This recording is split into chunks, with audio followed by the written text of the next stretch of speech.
Take a nice deep breath in through your nose, out through your mouth.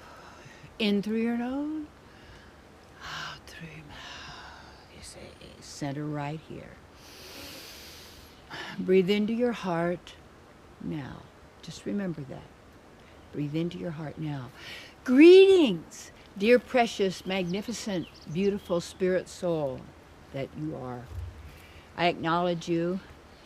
For you're watching me or you're listening to here, this is the greatest knowledge available.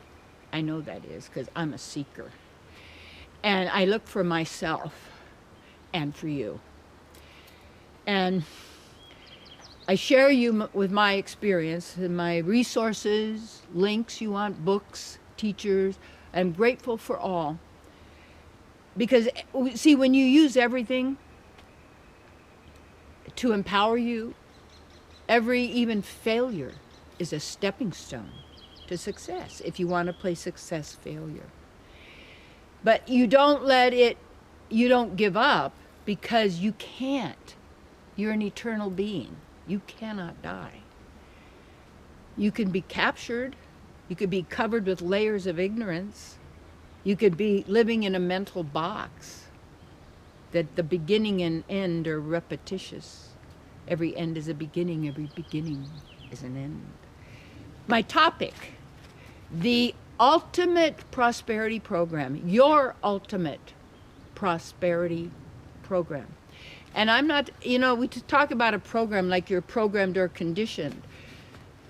Yes, we realize that. But also, this isn't a program to train. It's for you to bring forth, realize, activate, and materialize, manifest your chosen reality. And coming from who you are, but not the ones that are being programmed through us to manifest a, what would you say, a fear-based reality. Okay.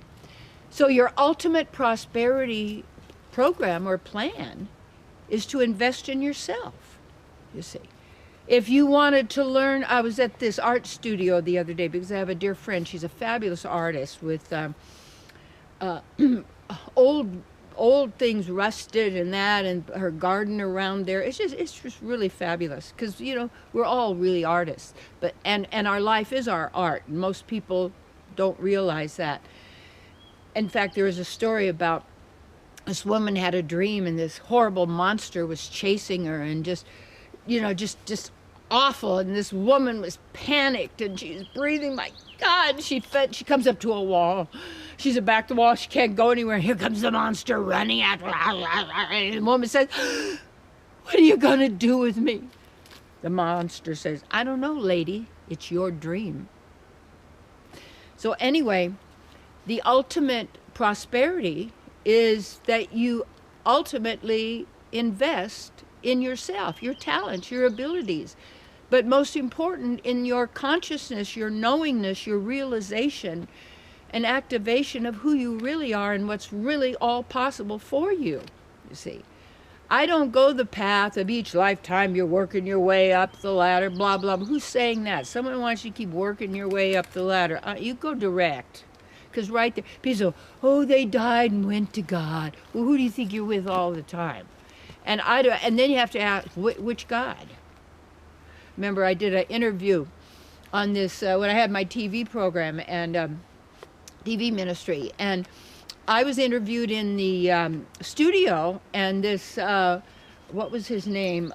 Jerry Falwell guy from Lynchburg, Virginia, was interviewed in the parking lot. Well, anyway, as I came out, I said, "Oh, hi, Dr. Falwell. So nice." He said, "Obviously, we do not have the same God." I said, "You're right." I didn't know how right I was. Choose your God carefully, because it's got to be good to all, because we come from the same source, even in our individuality, you see. We're not having bee and ant bodies. That's not what we do. You see, we're not hive all going in the same direction. No, it's variety. How do you invest in yourself? And that's like, and using your resources. And I remember, like, whenever I would feel I needed or I wanted something, it could be a teacher, a counselor, a course, a class, a retreat, a study. It's like whatever I wanted to learn. And I learned so much from my great-grandmother in also health. She was a nurse. Everything's very natural. How to cook, I learned how to be around good chefs, and you learn how to cook. We rise and fall by our associations. If you associate with trash, you become trash in that sense.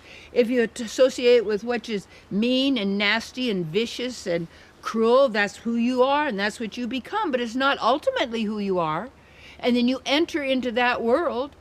And you watch movies on that. I remember telling people years ago, don't watch those kind of movies. You're paying for your programming to be a zombie. What is a zombie? Someone who has no intelligence. And when you bend your head like this and a person's texting, you cut off the blood supply to your brain is stuck in the false reptilian, where you're always in fear. Insecurity, doubt. Does anybody like me? Do I have enough likes? So what are you investing in? What are you putting your resources in? Are you investing in yourself? Do you give your time itself in the morning to center and to meditate? Do you do that before you go to sleep at night? Who do you associate with? Where are you spending your energy and your resources? Are you spending them to get this and that you think is it really nourishing you? Maybe, you need that getaway. That's what I'm doing. I'm thinking about this 21-day program, and I've done it before. It's a fascinating thing because it only takes 21 days to truly change a habit. And if in every day, everything about that is you practicing the way you want to be now and in the future, and you start doing that instead of focusing on what you don't want, you put in all of the steps that you do. You also know, you got to know what works and what doesn't work. If you don't know what doesn't work, you'll probably do it because you don't know it doesn't work. And it's much easier to learn and to find out how everything works so that you can work it. And it's just like what you have. Talents you don't use, you lose. And when people have given up their talents, well, I don't have any talents. My brother has the talents. I don't have any, invest in yourself. And she's invested in her own work. Take a look at what you want. And you want to be with those people who have that. They've achieved that. They know that. And who are supportive of you. And if you're investing your time and your energy in, useless old movies or texting all the time or what's always everything out there on the internet, select what's an investment. And how is that going to enrich you? And my granddaughter, she's doing some more healing classes and all that. She's a natural healer. And what I said was, you're investing now in what you're going to be doing later. See, how did I know my life's work when it came to me? I loved being in a spiritual environment. I loved being in church and metaphysics, and I loved having an open mind and of studying all the great philosophies of the world and teachings, and to really to empower myself. And then to apply it and to use it. And that's what I do in any of my workshops here at Shasta. I have 2.5-day workshops for people that I used to call it retreat, but we're not retreating, we're advancing. We're going within, you see, and also tuning in with nature and putting into practice healthy, vital habits, self-empowering, self-enriching. We all know what's not working out there.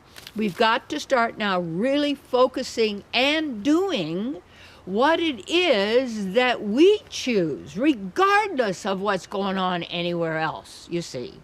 And when we do that, we're one less person to cause harm.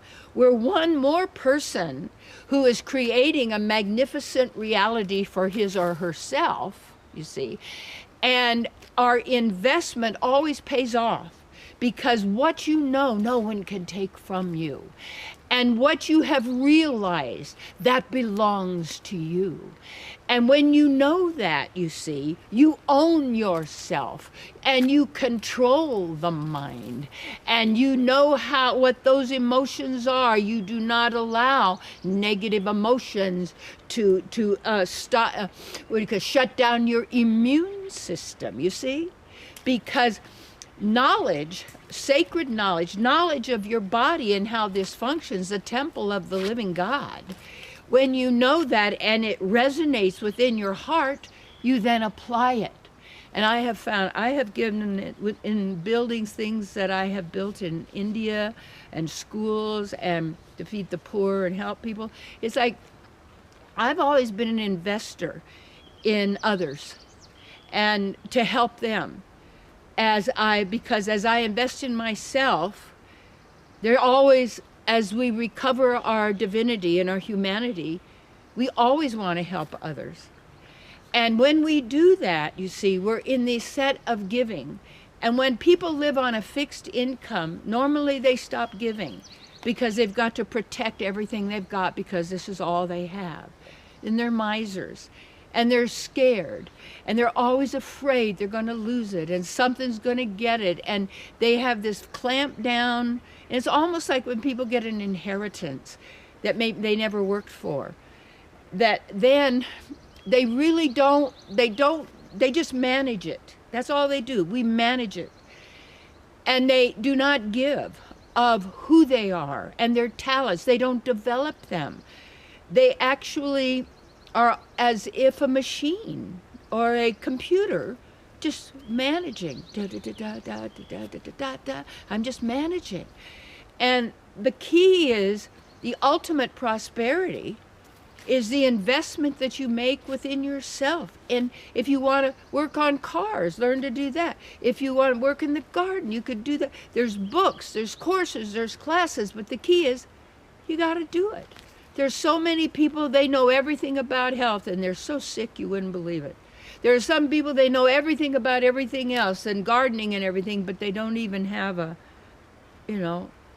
one plant. There's some people know all the philosophy of life and all that and everything, but they're not expressing it or manifesting it or anything, you see. So I acknowledge you. The ultimate prosperity program is you.